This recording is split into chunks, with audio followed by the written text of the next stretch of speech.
Disney's villainous prince is back, and what a time to come back, because it's Little Mermaid season.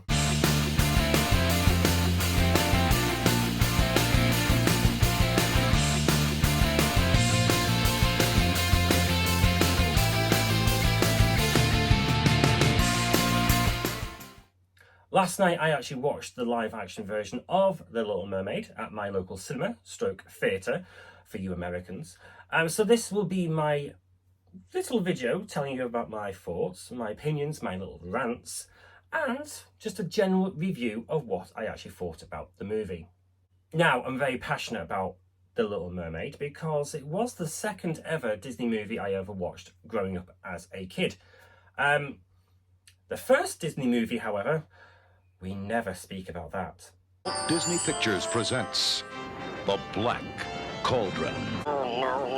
Let's not talk about that much longer. Little Mermaid, one of my all-time favourite Disney classic movies, and Ursula, who is my all-time favourite Disney villain. I had some mixed feelings going into this.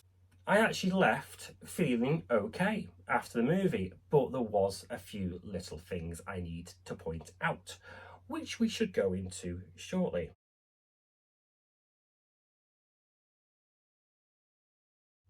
Now, being a Disney fan, you should know what the story is about The Little Mermaid, but if not, let's do it in one take, shall we? So we have Ariel, who lives under the sea with her father, King Triton. Ariel is fascinated by the human world and wants to get to know everything about him. One little adventure, she actually sees some fireworks and finds Prince Eric on his ship celebrating his birthday.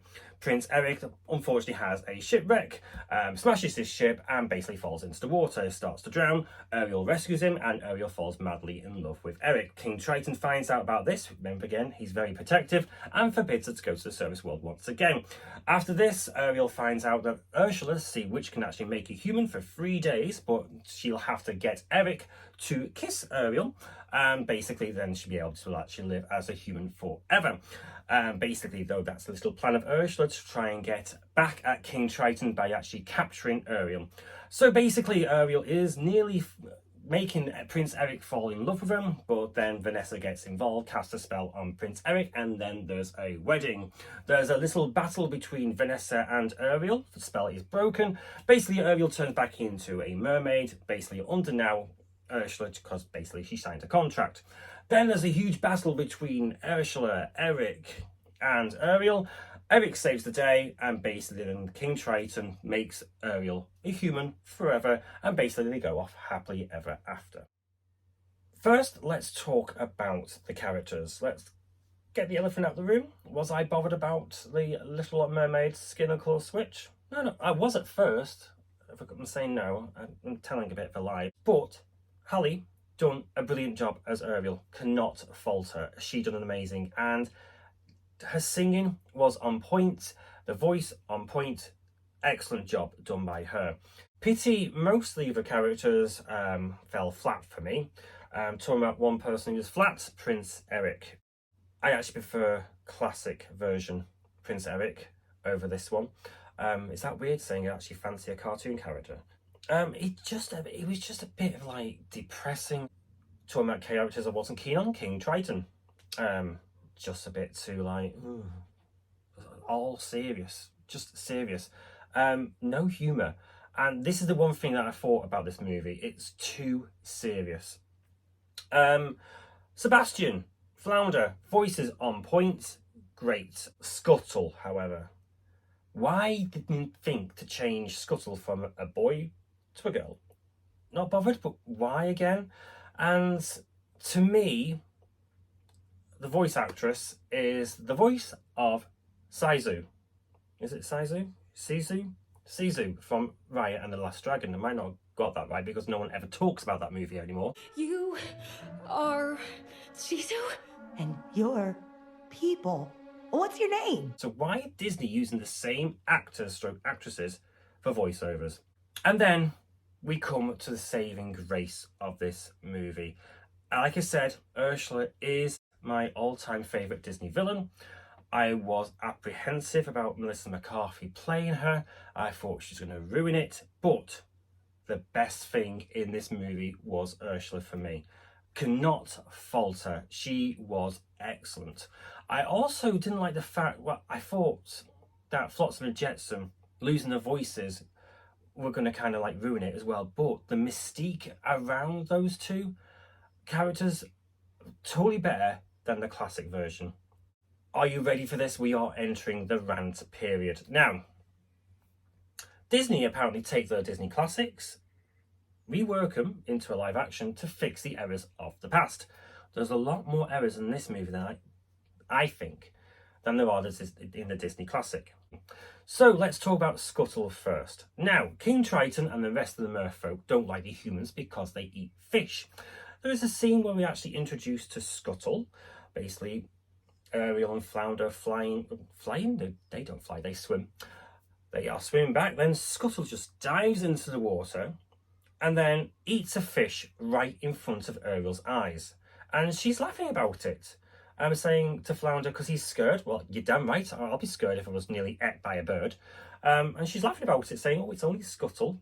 Weird. And then we have Scuttle under the water talking to Ariel. Now, I know a few birds can actually survive underwater for a bit. Well, I wasn't a master at biology. But she's talking. Scuttle the bird is talking underwater. She should be drowning. Let's talk about Prince Eric. Prince Eric and his past. Because why do we need to know about Prince Eric's past? This movie is so serious. There's no comedy whatsoever in this movie. The only time that basically people laughed in this movie, in my screening, was at the very end. When Sebastian was doing his little like talk to King Triton about how he always said that children should go their own way, and King Triton questioned him. That's the only chuckle that happened in my screening, and there wasn't just me in there, it was packed. Now, Prince Eric. Now, we find out he is adopted. Of course, the typical Disney movie where basically he's got no parents, he's been adopted by the Queen. So basically, it's just dragging it down, because basically in the classic we didn't need to know about Prince Eric's parents. Does anybody question where his parents were in the classic? No, we just saw this fun loving guy. This time though, we've actually got a bit of a and he's got no parents, so boo-hoo. We see Prince Eric on the ship celebrating his birthday, and Grimsby presents him in the classic with a statue of himself, which basically there's some humour, and of course there's Max the dog. I forgot about Max the dog. Max the dog doesn't like the statue as well, so there's a bit of humour. In this version, that statue is nowhere in sight until the actual shipwreck, and the director must have thought, oh my god, I forgot about the statue, quick, shoehorn it in and show it dropping into the ocean. Now this, the great big musical number of the movie. Now in the Disney classic version, Sebastian is actually telling her all about the good things under the sea, basically giving her a lecture because she's fascinated about the surface world. And the only time you see Ariel interact is when the seahorses or sea urchins are dancing around her. And then of course Flounder comes in, distracts her and takes her away to give her Prince Eric's statue, which he's found. How that fish actually got that statue in the cave, no idea. But in this version though, Ariel sings along to it. So basically, is she forgetting all about the surface world? It's like, okay, she actually wants to be under the sea now. Basically, she's dancing, she's singing along, blah, blah, blah. We don't get Flounder at all in this scene. Basically, Ariel just ups and disappears. How rude. Now, what's next are my little gripes. Oh yes! Disney has put a little message into the movie about saving the coral reef. Why is there always a message or a political message nowadays in Disney movies? In this one, basically because there's a shipwreck that's destroying the coral reef. Well, basically, King Triton, if you control your waves better, there wouldn't be shipwrecks, would there? No, so it's technically your fault. Don't blame the humans for actually destroying the coral reef. Control your bloody waves. So again, talking about comical parts being taken out. Now I understand why Disney do not have anything to do with smoking in the movies anymore. Yes, smoking is bad. But the interaction between Eric Grimsby and Ariel in that dinner room scene is comical. There's nothing like that in this version. The only time basically we see Ariel interact with human items is she eats soap. Okay, weird. Don't know why they decided that. She gets the dingle hopper from a lovely cameo. Excellent cameo. I'm not going to spoil that bit. But she does it in front of strangers. Now, these strangers have never seen her before because they're actually in like a town square or a village square. So yeah, everybody around her is going to be going weird, weird, weird. Prince Eric is nowhere in sight seeing this or seeing how odd she is. And then she gets gifted a exotic plant and she decides to eat it, which you can do anyway. You can eat plants and flowers. So there's no comical bits whatsoever. Now, how does Ariel know that one of the stars' constellation is called Aries? And Prince Eric guesses Ariel's name by saying Aries and then Ariel going like this on his lip. I was like, what's going on here? Okay, it's kind of like romantic, kind of like weird kind of thing going on between them, and there's some interactions. But what was wrong with Sebastian actually doing a comical thing and actually go, her name's Ariel? Because a few moments later, Sebastian, Scuttle and Flounder are actually all singing, and presumably Prince Eric can hear them. Talking about singing, Prince Eric has a long little number in this movie. So Prince Eric is injured. Everybody thinks he's deluded because he's actually seeing women who are rescuing him. So basically the Queen has told him he's got to stay in the castle grounds. He's got to stay in the castle grounds. Because he even mentions that later on in the movie when he takes Ariel out around the village, saying, I can't leave the castle grounds. But in his musical number, literally straight away after the Queen telling him you can't leave the castle grounds, he's singing his own little water about uncharted waters. He's only on a bloody boat, isn't he? In the next scene, and it can't be a flashback because he's singing about Ariel or this woman who saved him. So Ursula, still amazing. I'm not saying anything bad about her, but Ursula can change Ariel into a human. She can change herself as well into a human. But she can't put a love spell on Eric like she did in the classic version, because even Eric's questioning himself saying, what am I doing? Where's Ariel? Does Ursula's powers weaken? Then we have the huge urgency. Let's get Ariel to that wedding to stop Prince Eric. Let's save Prince Eric from Vanessa. Unlike the classic version where basically they're actually out in the ocean and Ariel has got to get there. There's some urgency there. No, this one, she just has to run up a few steps to the castle because she's only by the shore. So just run up some steps, really. And then Scuttle attacks Vanessa, not in a kind of comical way like there was in the classic version where Vanessa's getting starfish all over her. No. Then Ariel comes up and actually snatches the necklace and gets her voice back. Nothing very dramatic with that. It's just serious again. Why is it all serious? Now, bear with me with this one.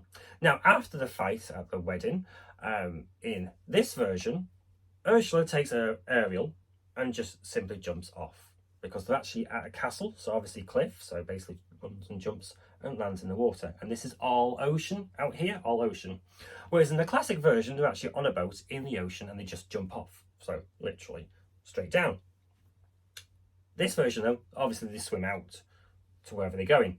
So it's quite amazing then how actually Prince Eric can actually find exactly in this wide ocean where King Triton, Ursula and Eric and Ariel was. Then we see King Triton die or disintegrate. Yeah, by Flotsam and Jetsam actually electrocuting him to death. Well, to death, or basically just evaporates. And then coming back to the seriousness of the movie, you've got then the Queen who finds that when basically she finds out that Ariel is a mermaid, she then brings it down saying, Eric, you can't be in love. We're two different kingdoms. Why is this character put in this movie to drag it down. We didn't need the Queen at all. So that is all my gripes with this. Now, it's a beautiful movie. Soundtrack is amazing. People are saying about Avatar 2 look better. I'm not an Avatar fan, never watched it. I couldn't fault it. It was a beautiful movie. Just those little gripes that brought it down for me. I did have a tear in my eye at the end of this movie, which to me means it's a good movie. It's just basically these little things that I've had, my little rants, just brought the score down. It still doesn't stop me from buying this. So I'll be doing an unboxing of that when it arrives.